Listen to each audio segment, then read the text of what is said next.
Hello again, and welcome to part two of my pre-Christmas video. I'm laughing because I'm doing anything I can do to not write Christmas cards. I absolutely hate writing Christmas cards. I love getting them, and I do realize in order to get them you have to write them, but on my list they're about one step above doing your taxes. I'd much sooner just call people. But I will force myself to write them. But first, I thought I'd take a walk around the backyard. Here you can see what I was telling you about, how the shade hits this deck. This deck won't see any sun for the rest of the winter. So in order for those pansies to bloom, they have to be lifted up so the sun hits them. It's about 11 o'clock. So this is about as much sun as it's going to see. Oh, the other news is I got the deck power washed. It had been years since it was power washed. I was kind of afraid to do it because I didn't know what would be left. But it cleaned up pretty good. I may get another year out of this deck after all. Well, I see the animal was here last night and moved my chicken. Oh, goodness. That chicken always reminded me of well, I should say not that chicken, any chicken. It reminded me of my Aunt Martha. She always used to wear her hair up in a beehive hairdo, and she had a beak of a nose. So that's the reason I keep it out there. It reminds me of Aunt Martha. One thing I forgot about, it had been about 4 years since the deck was power washed. I used to use spray and forget, or wet and forget, one or the other, from Ace Hardware. One thing to be aware of if you do use that stuff, no matter what it tells you, it's going to impact your aspidistra. You really need to cover your aspidistra. Wetting them doesn't do any good. Wetting them before or wetting them after. What it'll do is it'll make yellow spots all over the aspidistra, little burn spots. So you're best to cover them if you use that stuff. But we just power washed without any chemicals. And I had quite forgotten.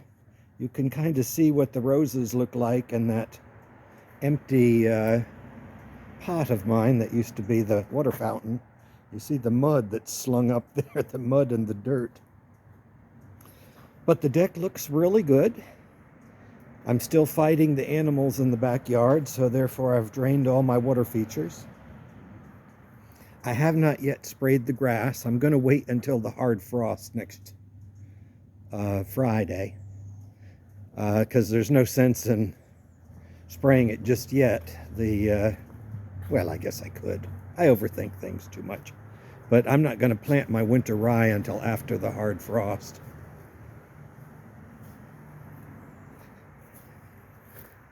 This camellia archway is just about passed over in terms of blooming. It's the one bad thing about camellias is they're kind of dirty. They're nice in a garden setting where the litter can just fall into the base around them and get covered over by the other plants around. But if they're in the middle of a yard, you're going to be cleaning up spent blossoms. This garden looks pretty good, and there's been no progress made on the garage.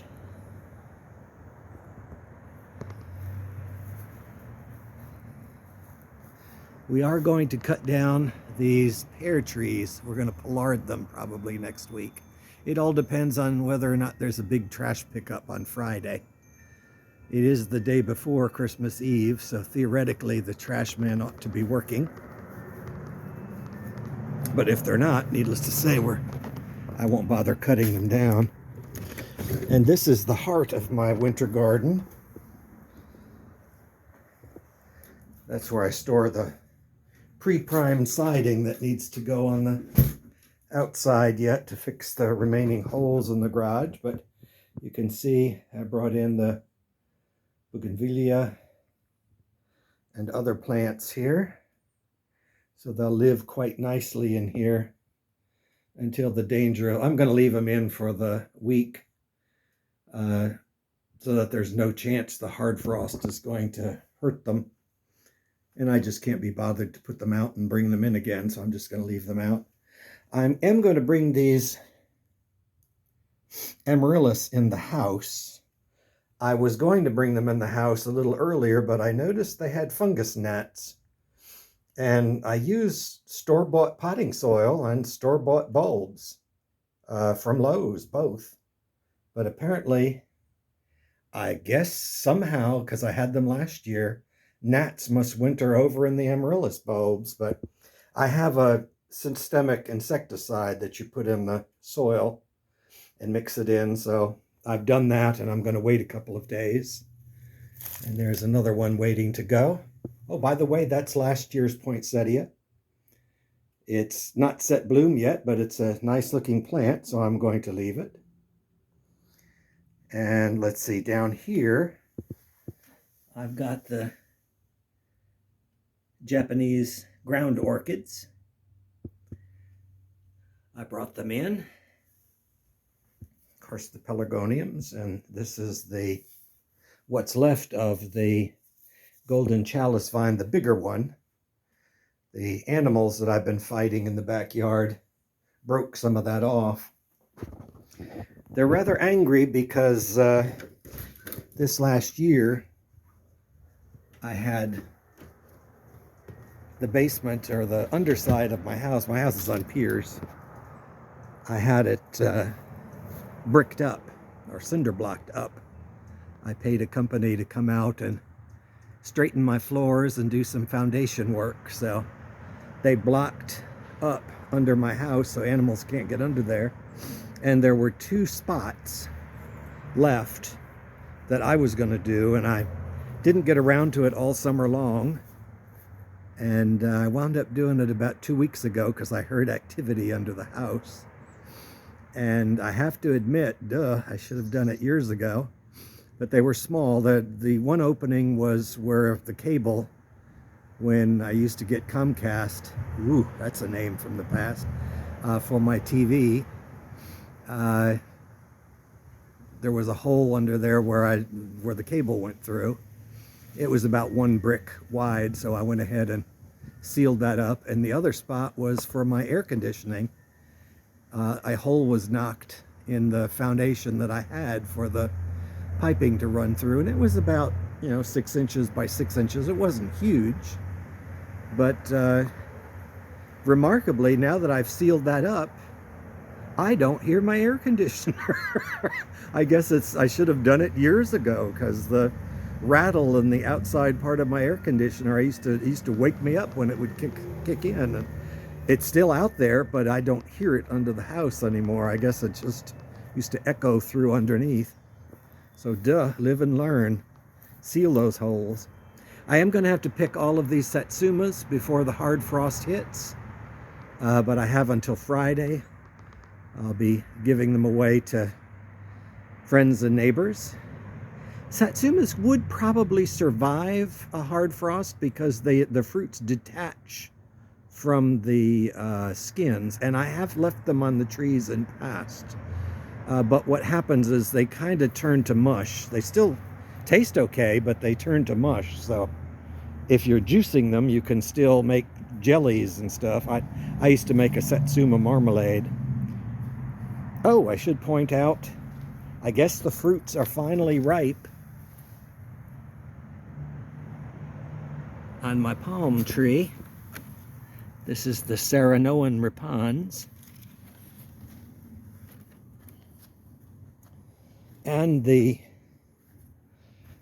flowers of my ligularia are gone, but the seeds are still there, and the birds do peck at them, so I lead them. It gives a little bit of winter interest. It's not too messy because there's not too much there. I will also pick off the kumquats. I might actually, I'm thinking of doing a little topiary for Christmas, just a decorative thing. You could make things with kumquats, but I don't care for them that much. What used to be here on this other side was the Calamandan orange. And those I like. They were the size of a kumquat, but they actually were peelable. And I used to like to have them in tea. My mother did too, and she would visit. She'd always come out and get a couple of Calamandan oranges. They're the same size as the kumquats. But a bad winter knocked that tree down killed it to the ground about 8 or 9 years ago. And I planted this Meyer lemon in its place. You have to be careful with citrus. What happened is apparently it was grafted, and so when it grew back, it was not a Calamandan orange. It was some other nasty thing with thorns, 3-inch thorns about every, I don't know, 4 or 5 inches up and down the stalk. It's a nasty thing. So I wound up, I let it grow for a couple of years, which was a waste of time. And then when I saw that it was not a Calamandan orange, I dug it out and put this Meyer lemon in its place. And the year I planted it, the tallest Meyer lemon I could find was only about 1 foot tall. So this is about 4 or 5 years later. So haven't had any lemons on it yet, but I look forward to next year.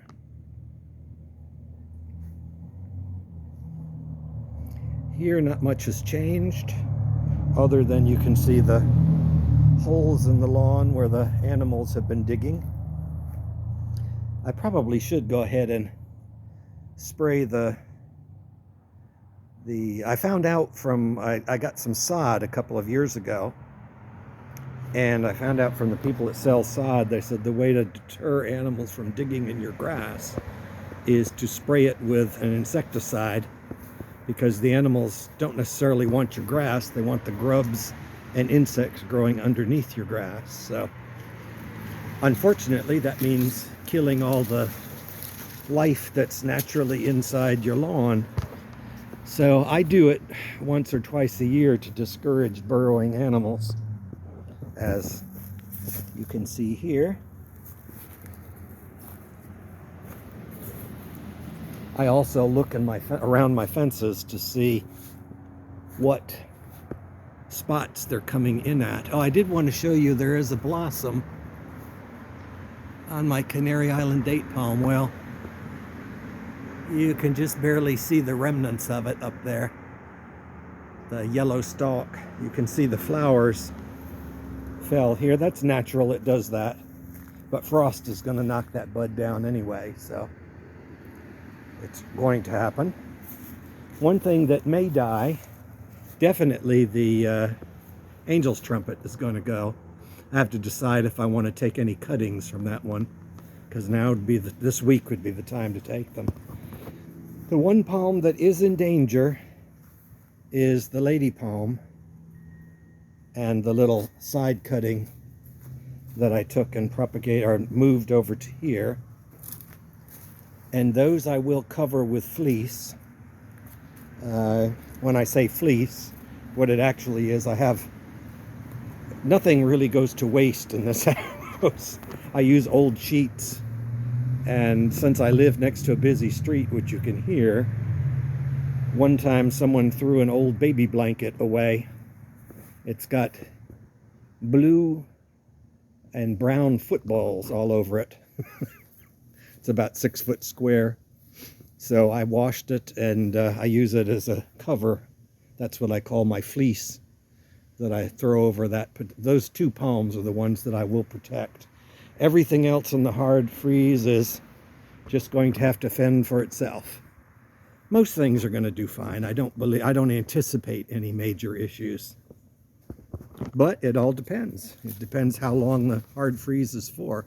If it's just for one night, it's not too bad. If it's for 3 days straight, which we have had many years ago, then that'll do some damage. One cold night I'm not terribly worried about. Oh, I had one other thing I wanted to talk about. God, I really don't want to write those Christmas cards. I was watching a video this week on categorizing your seeds. It's another whole realm of gardening I never even thought of before. You can put a spreadsheet together listing all of the seeds that you have. And then you could categorize it by how tall they get and when to plant them. And you can color code it. That's fantastic. I mean, it's a whole nother level of gardening. I mean, whew, I'm almost wetting myself here just thinking about it. But you can turn it into a thing of beauty, even more beautiful than the garden itself, the spreadsheet of the garden. And then I got to thinking, to one-up it, you could print it out on individual sheets of paper and punch holes in it, put it in a 3-ring binder, and you could scrapbook it. You could use glitter. You could do all kinds of things. Sometimes I watch some stupid things on YouTube.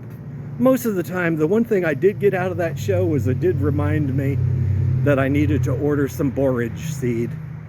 Borage is one of the few plants that will grow in the shade back here. I do have to start it in pots. And it is an herb. For many people, it's a weed. It's not a weed here because it doesn't seem to set seed, or at least if it does, it can't take root in this leaf litter, but I usually plant it right about here. And it tastes of cucumber. Tastes of fresh cucumber. So it's actually kind of a neat herb, and it is something that'll grow in a shady northern exposure garden. So there you have it. I wish you all a Merry Christmas. And I'll probably do a brief video next week. So until then, have a good one, and God, I gotta do those cards.